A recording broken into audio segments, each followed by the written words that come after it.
Hello and welcome to the unboxing of the Philips BT3221x15 DuraPower beard trimmer. This looks like a very standard cardboard box with a Philips Series 3000 sticker on it. So let's just open it up. The insides look very different with electric blue color and a Philips logo on one side, right here. Right on top there are some documents. The first one is a warranty card, very important. Next we have a user manual and a product information pamphlet. Moving on, we have the 2-pin power adapter for the trimmer with a very standard design. Let's keep this on one side. Next we have a cloth bag, presumably for carrying the trimmer around. Then there is a brush used for cleaning the blades. Nice touch. The trimmer is in this smaller compartment here. Let's gently pull it out and remove the plastic cover.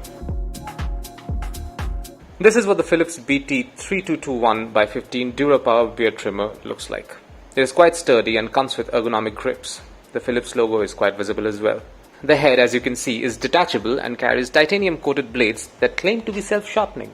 Also, there is this dial that is used to control the length settings for the blades. The power button is right under the dial. Power the device on, you will notice an LED light turning on. And that is all you will find inside this box. Thank you for watching.